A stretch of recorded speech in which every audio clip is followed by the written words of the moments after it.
Hey guys, there's no vlog today. There's no video at all. Like, I'm not doing anything, so just shut this video down, keep scrolling on Facebook, and we'll see you tomorrow.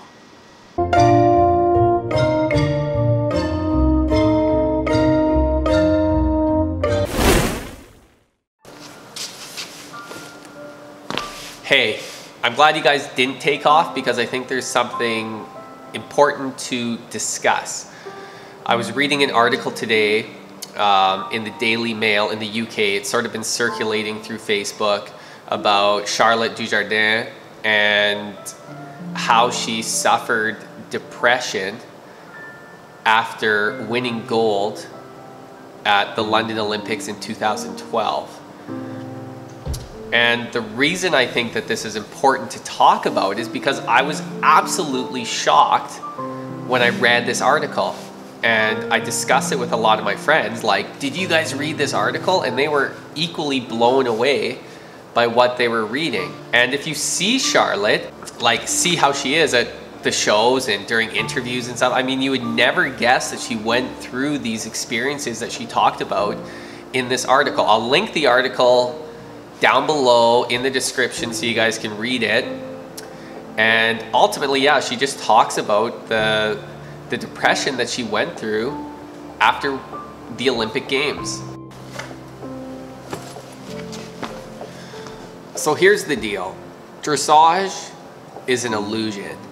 What we see at the upper levels of the sport is the finished product. The beautiful horse, the beautiful rider, the ultimate harmony, the perfected image.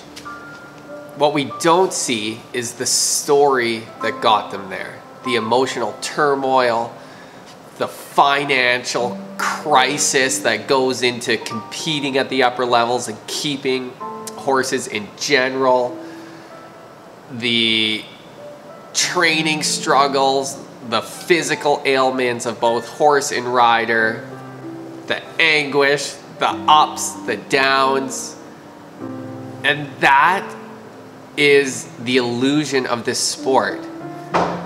We just see such a small element, like the tip of the iceberg is all we're ever really exposed to. So when I read that Charlotte story, I was shocked in a way because in the dressage world, we never share these stories. But on the other hand, why should I be shocked? I mean, Charlotte's just a human being like all of us. Why shouldn't she suffer in the same way with elements of the sport? Of course she does. But these stories are always hidden away from us. And I think that's a real shame. That's where I really find the power in like this kind of vlogging, this content creation, this idea of sharing your story. Because I think it's important and I think it unifies us as a community and it helps everyone realize that we're all in this together. We're all struggling just to ride the best that we can. And I think if more people shared their stories about the ups and the downs and the day-to-day grind and hustle that goes on to make it in this sport, I think the dressage world would be a much better place. And what I think is really important is just to be yourself and to express yourself. I think in the dressage world, we really have this idea of perfection. Our barns need to be perfect. Our horses need to go perfect all the time. We need to look perfect and have the perfect attire and the perfect tack.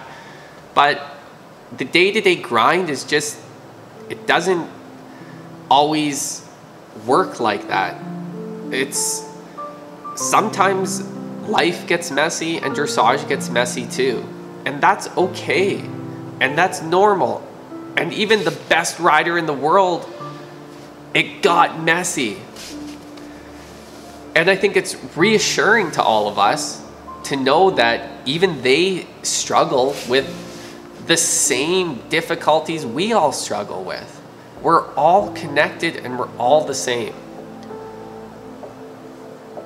So be yourself, express yourself, and don't be scared to share your story, the struggles and the triumphs. That's all I have for tonight.